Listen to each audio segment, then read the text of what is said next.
봄꽃놀이 가면 다들 흐드러지게 핀 벚꽃 아래서 사진 찍기 바쁘시잖아요. 네, 보통은 다들 그렇게 봄을 즐기시죠? 그렇죠. 바람에 흩날리는 그 연분홍 꽃잎을 보면서 막 낭만에 젖기도 하고요.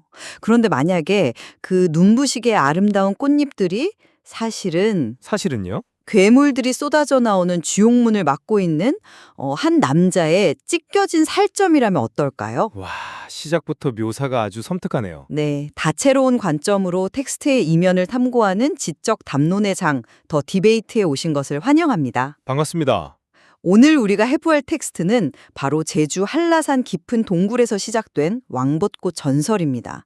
그 눈부신 봄의 상징 이면에 숨겨진 하늘과 땅의 경계를 지키는 어떤 엄숙한 의식, 그리고 한 사냥꾼의 금기 위반이 빚어낸 기이하고도 서늘한 비극을 다루게 됩니다. 네, 아주 흥미롭고 또 무거운 텍스트죠? 맞습니다. 우리는 오늘 그 한 인간의 호기심이 어떻게 마을 전체를 집어삼키는 재앙으로 변모하는지, 그리고 그 끝에서 마주하게 되는 박도령이라는 인물의 애잔하고도 숭고한 희생을 낱낱이 파헤쳐 보려 합니다. 저는 이 설화가 미지의 세계를 향한 인간 본연의 그 피할 수 없는 호기심, 그리고 결국 자신의 과오를 목숨 바쳐 결자해지하는 인간 의지의 위대함을 보여주는 서사라고 봅니다. 저는 그 사안을 완전히 다른 각도에서 바라보고 있습니다. 이 이야기는 뭐랄까 숭고한 인간 찬가가 절대 아니거든요. 인간 창가가 아니다? 네, 우주의 거대한 질서를 함부로 침범한 인간의 오만함, 그리고 그로 인해 촉발된 집단적 비극에 대한 아주 뼈아픈 경고문이죠. 더 나아가서 마지막에 등장하는 그 희생조차도 영웅적 구원이라기보다는 영원히 끝나지 않는 잔혹한 형벌의 묘사에 가깝다고 생각합니다. 좋습니다. 입장 차이가 아주 명확한데요. 그럼 본격적으로 그 깊은 산속으로 들어가 보죠. 저는 사냥꾼 박도령이 한겨울 한라산에서 그 씨앗을 주워온 행위를 단순한 오만이나 어떤 범죄로 치부하는 것에 동의하기 어렵습니다. 범죄가 아니라고요? 텍스트에 명확히 금기라고 나오지 않습니까? 네, 지금 들으시는 분들 중에도 막 산에서 남의 물건 함부로 주우면 안 되지 라고 생각하실 수도 있어요. 하지만 상황을 아주 구체적으로 상상해 봅시다. 한겨울이었죠. 맞아요. 한겨울입니다. 짙은 안개에 갇혀서 완전히 방향 감각을 상실했고 그 뼛속까지 얼어붙는 죽음의 공포가 엄습하는 극한의 상황이었거든요. 생존의 위협을 강하게 느끼는 상황이긴 했죠. 네, 게다가 소리조차 사라진 그 텅 빈 눈 덮인 산속에서 바위 틈으로 새어나오는 은은한 빛, 그리고 마치 살아 숨을 쉬듯이 막 맥박치는 씨앗을 마주한 겁니다. 그 시각적인 매혹 자체는 텍스트에서도 아주 강렬하게 묘사되어 있는 건 사실입니다. 그러니까요. 저는 이것이 약간 인류가 산에서 부르훔쳐온 그 프로메테우스 신화와 근본적으로 맞닿았다고 봅니다. 칠흑 같은 어둠 속에서 생명력을 뿜어내는 미지의 빛을 보았을 때 그것을 인간 세계로 가져오고 싶다는 열망은 피할 수 없는 인간의 본능 아닐까요? 본능이다. 네. 그 씨앗을 품에 넣은 건 단순한 탐욕이 아니라 미지와 아름다움에 대한 불가피하고도 매혹적인 이끌림으로 봐야 한다는 거죠. 프로메테우스의 불이라는 비유는 아주 탁월하고 흥미롭습니다. 하지만 이 서로의 메커니즘을 조금만 더 자세히 들여다보면 그 비유는 분명한 한계를 드러내거든요. 어떤 면에서 한계가 있죠? 프로메테우스의 불은 결과적으로 인류에게 문명과 온기를 주었잖아요. 하지만 박도령이 가져온 것은 무엇입니까? 텍스트를 보면 그가 씨앗을 훔치기 직전에 본능적으로 건드리지 마라 하는 강렬한 경고를 느꼈다고 나옵니다. 아, 그 경고를 본능적으로 감지했다는 대목이요. 네. 게다가 그 씨앗은 단순히 예쁜 보석 같은 게 아니었어요. 선녀 수련과 연하가 그 주위를 돌면서 추던 춤, 그것은 신화에 흔히 등장하는 단순한 유희나 놀이가 절대 아니었습니다. 솔직히 이 부분은 제가 텍스트를 읽으면서도 조금 헷갈리더군요. 그 선녀들의 춤이 구체적으로 왜 우주적 섭리를 지키는 기계정치 같은 역할을 하는 건가요? 그냥 신적인 존재들의 의식 정도로 볼 수 있는 것 아닌가요? 아주 중요한 질문입니다. 설화 속에서 어떤 무용이나 소리는 종종 두 개의 다른 차원을 분리하거나 연결하는 주파수, 즉 파동의 역할을 하거든요. 파동이요? 네. 하늘과 땅, 다시 말해 신의 영역과 인간의 영역은 본질적으로 압력이 다른 두 공간입니다. 쉽게 말해서 비행기로 치면 여압장치가 작동하는 기내와 바깥의 희박한 대기 같은 거죠. 아, 압력 차이가 어마어마한 두 공간을 나누는 거군요. 그렇죠. 선녀들의 춤과 그 중심에 있던 씨앗은 이 두 차원 사이의 기압 차이를 유지해주는 어떤 밀폐 밸브이자 안전핀이었던 겁니다. 박돈영은 그냥 예쁜 돌을 주운 게 아닙니다. 운행 중인 비행기의 창문을 제멋대로 뜯어낸 거나 다름없어요. 비행기 창문을 뜯어냈다. 와. 네. 아무리 호기심이라도 그 결과가 뻔히 예상되는 경고를 무시했다면 그것은 호기심으로 포장된 명백한 오만이죠. 밀폐 밸브라는 비유를 들으니까 그 씨앗이 품고 있던 우주적 무게감이 막 확 와닿네요. 하지만 그 창문이 뜯겨나간 직후의 상황 전개를 보면 오히려 그 오만함이 불러온 공포가 얼마나 기이하게 인간의 일상을 파고드는지가 더 흥미롭습니다. 씨앗을 마을로 가져온 후 일어난 변화들 말씀이시죠? 네, 그렇죠. 그 변화의 속도와 양상을 보십시오. 단 3일입니다. 3일 만에 그 작은 씨앗이 사람 키를 훌쩍 넘어서 마을 한가운데 거대한 나무로 자라나잖아요. 낮에는 그냥 뭐랄까 그저 아름다운 꽃을 피우는 이질적인 식물 같았지만 밤이 되면 상황이 완전히 달라지죠. 텍스트에 묘사된 서늘한 긴장감이 여기서부터 본격적으로 시작되거든요. 그렇죠. 밤의 묘사가 아주 기괴하죠. 나무에서 음산하고 푸르스름한 빛이 막 뿜어져 나오고 개들이 허공을 향해서 미친 듯이 짖어대고 마을 아이들이 이유를 알 수 없는 고열에 시달립니다. 심지어 밤마다 흩날리는 꽃잎 사이로 흰 옷 입은 여인의 형상이 나타난다고 했어요. 네, 바로 그 지점입니다. 일상의 안전한 공간, 가장 보호받아야 할 그 인간의 마을 한가운데에 미지의 공포가 뿌리를 내린 겁니다. 호기심이라는 가벼운 동기로 시작된 일이 어떻게 한 공동체의 숨통을 조여오는 시한폭탄으로 변하는지 이보다도 소름 끼치게 묘사할 수 있을까요? 확실히 공포감이 엄청나긴 하죠. 이것은 뭐랄까, 인간 세상에 들어와서는 안 될 불순물? 이를테면 외계 바이러스가 안전한 숙주에 침투해서 생태계를 교란하는 과정과 정확히 일치합니다. 외계 바이러스요? 바이러스라는 표현이 꽤 날카로운데요. 그렇다면 여기서 우리가 짚고 넘어가야 할 아주 중요한 쟁점이 생깁니다. 네, 말씀하시죠. 그 바이러스를 폭발시켜서 숙주를 죽음에 이르게 한 진짜 방화새. 그 진짜 방화새는 과연 누구였냐는 겁니다. 나무가 불길한 기운을 내뿜으면서 마을을 앓게 만든 건 사실이에요. 하지만 진정한 파국, 즉 차원의 균열이 완전히 찢어지고 괴물들이 쏟아져 나온 그 직접적인 트리거는 박도령이 아니었어요. 아, 이장 김소방의 도끼질을 말씀하시는 거군요. 맞습니다. 김서방이 이 불길한 나무가 재앙의 근원이다 라면서 도끼를 들고 나무를 내리찍은 바로 그 순간입니다. 저는 나무 그 자체보다 이 장면이 텍스트 내에서 가장 현실적이고 무서운 부분이라고 생각했어요. 인간의 공포가 폭력으로 변하는 순간이죠. 그렇죠. 미지의 존재가 나타났을 때 그것을 이해하거나 원인을 규명하려 하기보다 즉각적인 어떤 물리적 폭력으로 제거하려 드는 인간 집단의 맹목적인 공포 말입니다.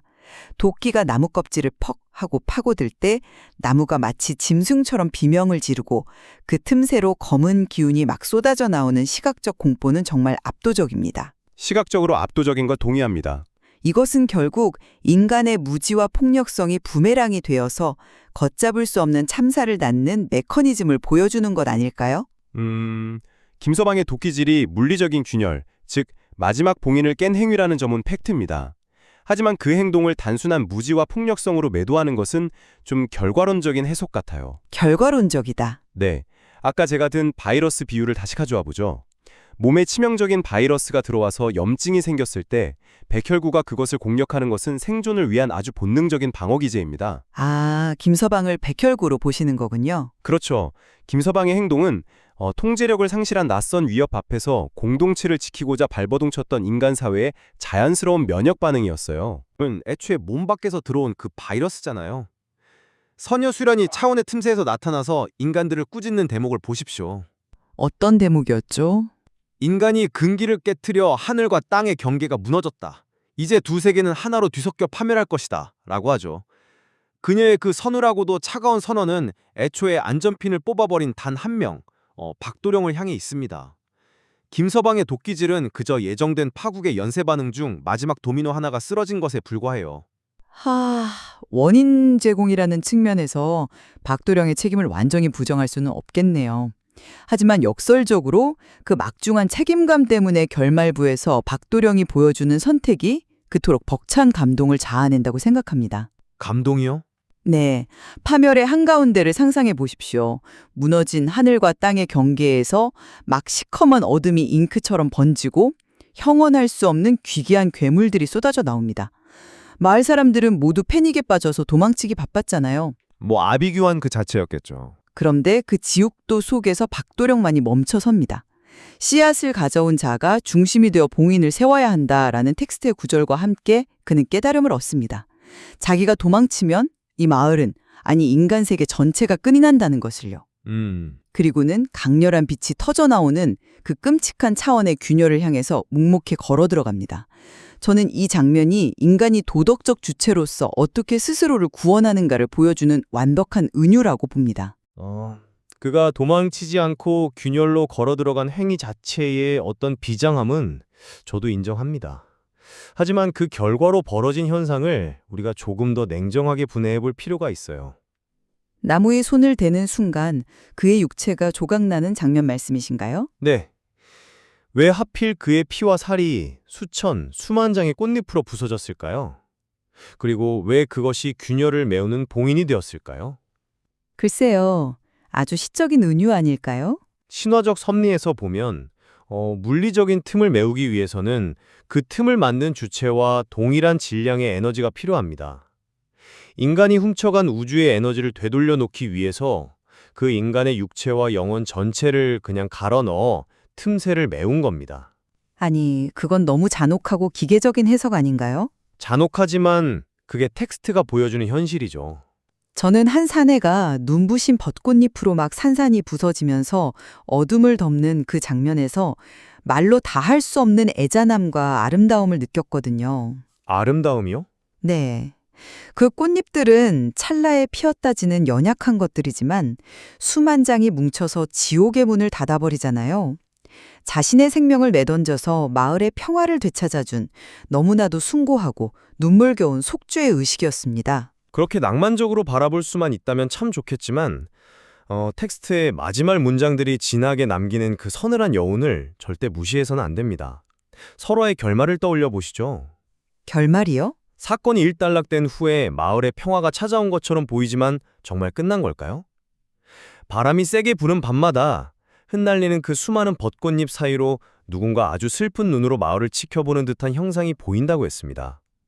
그건 박도령의 혼이 남아서 마을을 수호하고 있다는 의미 아닐까요? 그게 과연 수호일까요? 아니면 끝나지 않는 지옥일까요? 자신의 몸이 수백만 개의 꽃잎으로 찢겨나가는 고통을 영원히 느끼면서 두 차원의 그 아슬아슬한 경계선에 낀 채 살아가지도 죽지도 못하는 상태입니다. 살아가지도 죽지도 못한다. 네, 그는 안식을 얻은 게 아닙니다. 우주의 섭리를 어긴 자가 영겁의 시간 동안 짊어져야 할 가장 잔혹하고 차가운 형벌을 받고 있는 겁니다. 봄이 되어서 꽃이 피고 질 때마다 자신의 찢긴 살점이 바람에 날아가는 것을 무력하게 지켜봐야 하는 한 인간을 상상해 보십시오. 이곳은 영웅의 구원서사가 아니라 선을 넘은 자에게 내려진 소름 끼치는 저주입니다. 형벌과 구원은 결국 관점의 차이일지 모르겠습니다. 영원히 경계의 틈새를 육신으로 막고 있다는 건 뒤집어 말하면 그 끔찍한 고통 속에서도 인간 세계로 넘어오려는 어둠을 혼자서 묵묵히 막아내고 있다는 뜻이니까요. 스스로 막아내고 있다. 그쵸? 타에 의해서 억지로 형벌을 받는 것과 자신이 불러온 재앙의 책임을 지기 위해서 그 영겁의 고통을 스스로 끌어안은 것은 하늘과 땅 차이입니다. 저는 그 애잔한 시선 속에서 후회나 원망보다는 자신이 사랑했던 마을 사람들을 향한 슬프지만 따뜻한 보호의 의지를 읽고 싶습니다. 물론 그런 해석도 충분히 설득력이 있습니다. 바로 그 지점, 즉 참혹한 징벌의 껍질 속에 담긴 인간적 연민이라는 그 모순성이 사실 이 텍스트를 위대하게 만드는 것이겠죠. 오늘 우리는 단지 예쁜 전설 하나를 해부한 게 아닙니다. 맞습니다. 무지몽매한 호기심이 어떻게 일상의 공간을 미지의 공포로 오염시키는지, 그리고 그 책임을 지기 위해 우주의 틈새에 영원히 자신을 박제해버린 한 인간의 비극을 통해서 도덕과 책임, 또 금기와 섭리라는 아주 무거운 주제들을 마주하게 되었습니다. 네. 화려하게 피어나는 왕벚꽃 이면에 이런 서늘하고도 짙은 슬픔이 완벽하게 교차하고 있다는 사실이 참으로 놀랍습니다. 동의합니다. 이 설화는 정말 단순한 권선징악의 틀로 가둘 수 없는 너무나도 깊고 복잡한 여운을 남깁니다. 오늘 논의를 통해서 제 머릿속에서도 큰 인식의 전환이 일어났네요. 어떤 전환인가요? 우리가 봄꽃놀이를 가서 막 흩날리는 벚꽃을 볼 때 왠지 모르게 가슴 한구석이 찌릿하고 약간 애잔한 감정을 느낄 때가 있지 않습니까? 그렇죠. 봄 타는 느낌이랄까요? 네. 그저 예뻐서가 아니라 아주 찰나에 피었다가 져버리는 그 연약함에서 오는 묘한 슬픔 말이죠.